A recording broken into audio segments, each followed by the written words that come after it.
In front of the library, the stone lion suddenly came to life, and the nearby sea inexplicably froze, with sharp ice spikes protruding from the beach. The scorching summer of July turned into harsh winter in an instant, and countless ghosts surged from the ground fissures. With the whole of New York on the verge of being frozen over, the new generation of superhero daredevils must find a way to save the city in dire peril. At the start of the film, the superhero daredevil family is chasing a sewer dragon beneath Hell's Kitchen. The young daughter, Phoebe, armed with a nuclear accelerator, slides out of the car and captures the cunning sewer dragon. The opponent is too fast for Trevor's car to catch up, so their mother, Kelly, immediately launches a drone and successfully subdues the sewer dragon. Dad Gary drives the car throughout, with the family of 4 working in perfect coordination. However, every time they capture a ghost, it causes significant damage to the city, so their superior, Mr.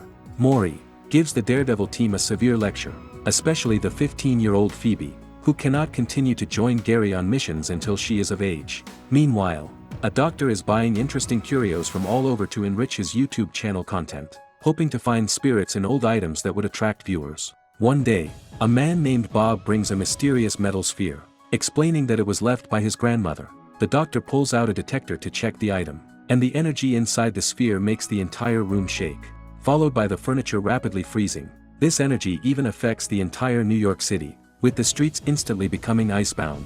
The ghost containment facility hidden in Gary's basement is also trembling continuously. The doctor knows he has found something valuable and quickly pays more to purchase the metal sphere. Seeing cracks in the walls of the containment facility, Gary immediately calls a professional, Sister May, to inspect it. This facility has been in use since 1984, stuffed with ghosts captured from various places. Sister May says she will contact Winston's engineer as soon as possible. At the same time, Trevor discovers a hole in his bedroom ceiling, leaking disgusting slime. He takes tools into the attic to find the source of the slime, only to find the attic filled with food packaging bags. As if something is hiding underneath, Trevor carefully kicks away the bags, and a green ghost bursts out. Trevor is unable to catch the green ghost and has to join Kelly and Gary on a mission. The underage Phoebe cannot participate, so she goes to the nearby park to play chess. Unexpectedly, the chess pieces in front of her start floating, and then a female ghost appears. Phoebe pretends to be calm and continues playing chess with her. It's the first time the ghost has seen someone not scared away by her. She introduces herself as Melody, who died in a fire at the age of 16. After finishing a game of chess, Melody disappears. The next day, Winston's engineer arrives and immediately discovers serious issues. The sudden energy surge from the previous day caused cracks in the containment facility, but luckily the big boss had a contingency plan. Years ago, he converted an aquarium into a supernatural research center. The center's primary task is to handle accidents involving ghosts. The engineer excitedly shows everyone the center's ion separator. By placing objects haunted by ghosts into this machine, the ghosts will be separated from them. Additionally, the center has established a new ghost zoo, where various ghosts are kept for scientists to observe and study. Essentially a large ghost zoo. Gary's family's task is to gradually transfer the ghosts from the basement. Also, the doctor brings the metal sphere to the center, hoping to separate the ghost inside. That night, Gary receives an alert and rushes out with Kelly and Trevor, leaving only Phoebe at home. However, as soon as Gary's car leaves, Phoebe also receives an emergency call.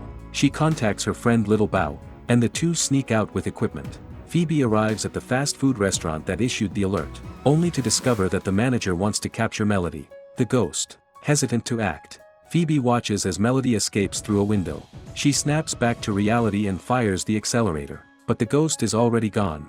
A dejected Phoebe returns home, only to find Melody apologizing outside her bedroom window. Phoebe, who has no friends, quickly opens up to Melody and even takes her to visit the ghost-busting base. As they are deeply engaged in conversation, Kelly returns home. Melody immediately disappears. Meanwhile, the engineer and his assistant are separating ghosts from objects, and it's now the metal sphere's turn. When the engineer presses the button, the energy inside the sphere becomes agitated, affecting the entire research center, and the contained ghosts almost escape. Fortunately, the engineer manages to shut down the equipment in time. He tries to retrieve the metal sphere but his entire palm gets frozen. This powerful cold wave continues to spread, reaching Melody's feet, and she even converses with the ghost inside the sphere. It seems that Melody did not approach Phoebe without reason. On the other side, Trevor has not given up on catching the attic ghost. Knowing that the creature loves snacks, he sets a trap with cookies. Sure enough, The attic ghost can't resist the temptation and sneaks out to steal the cookies. Trevor waits for the perfect moment to act. But just as he is about to succeed, the entire house suddenly shakes, exposing Trevor, who was hiding behind the wall. Kelly wakes Phoebe, urging her to go to the basement to help.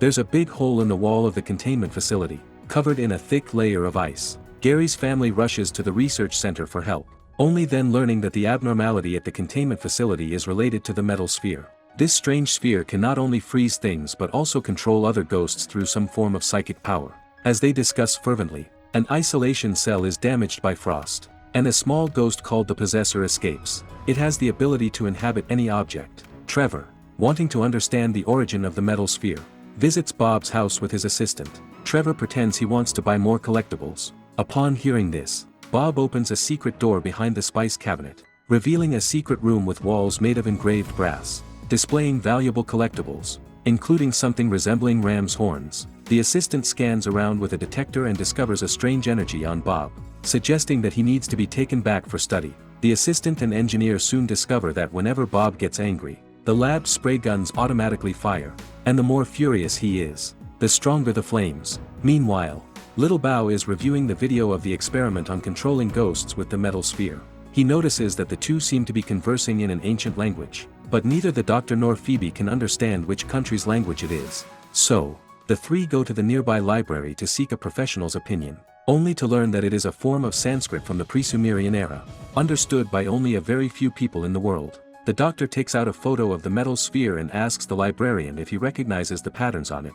The librarian seems to recall something and takes the three to a restricted underground archive that houses real historical treasures. He opens a thick book to a page with stone carvings. The metal sphere is depicted in a corner of the full-page engraving. The librarian explains that folklore says the sphere is a magical prison containing a phantom god named Galak, who served a bloodthirsty king about 4,000 years ago. He helped the king conquer half of Central Asia. But as the saying goes, water that carries the boat can also capsize it. Wary of Galak's power, the king captured him and removed his ram's horns. This action thoroughly enraged the phantom god, who formed an immortal army and launched an attack against the entire human world. Wherever Galak went, everything froze until a master of fire trapped him using brass and fire, locking him inside the metal sphere, meaning the ghost inside the sphere is the phantom god Galak. The librarian then brings out a suitcase containing precious recording files, one of which belongs to the Manhattan Adventurers Association. Though they claim to be adventurers, they are actually thieves of cultural relics. This group had once stolen artifacts related to Galak, resulting in everyone in a room freezing to death in mid-July. The recordings contain not only English but also that ancient Sanskrit. As they listen intently, the possessor hidden in their luggage seizes the opportunity to jump into the tape, causing the audio to go haywire. The four hurriedly chase after the trash bag running out, with the possessor wildly fleeing inside the library, appearing to unsuspecting guests as just a black trash bag jumping around. Phoebe and the others chase it to the library entrance, where the doctor finds the possessor under the stone lion's foot. The librarian tries to touch the trash bag, but the stone lion suddenly turns its head, and just as it's about to swallow the doctor, Little Bao and Phoebe rush to open the nuclear accelerator, only to find it's out of power at the critical moment. The possessor scrambles out of the rubble and flees, while the unlucky Phoebe and her friend are taken to the police station by the police. The Daredevil team leader reprimands Phoebe beside them, reminding her that the area around the library is full of children and parents, and he's told her 1,000 times not to use the nuclear accelerator in crowded public places carelessly. If a bystander is accidentally injured, the entire superhero Daredevil team would be finished. Unfortunately, the leader's words come true. Although no bystanders were harmed this time, Mr. Mori announces the disbandment of the superhero Daredevil team and the confiscation of their equipment, to be sent for scrapping the next morning. Phoebe's family is very unhappy about this, and when they return to the fire station base, they find the warehouse has been emptied. It's Bob's first visit to the fire station, so he's particularly curious about the basement containment facility. The doctor tells him that his grandmother was the guardian of the metal sphere, the last line of defense against Galak.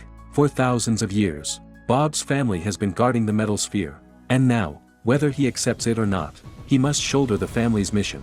To test Bob's holy fire ability, the doctor asks him to try lighting a candle from a distance. Bob is initially skeptical, but to his surprise, the flame of the lighter actually follows his commands. Meanwhile, the disheartened Phoebe goes to talk to Melody again, even expressing a desire to become a ghost. Phoebe, true to her word, takes Melody to the research center to use the ion separator to separate her soul from her body. but this state can only be maintained for 2 minutes. After Phoebe starts the machine, her soul indeed becomes a translucent ghost, and she finally stands beside her good friend Melody as a ghost herself. But the next second, she loses consciousness. It turns out that Gallic cannot control humans, so Melody slowly guided Phoebe, letting her enter the ghost form. This gave Gallic the opportunity he needed, using Phoebe's hand to regain his freedom. Unexpectedly, the assistant suddenly appears with equipment, but ordinary nuclear accelerators cannot control Gallic.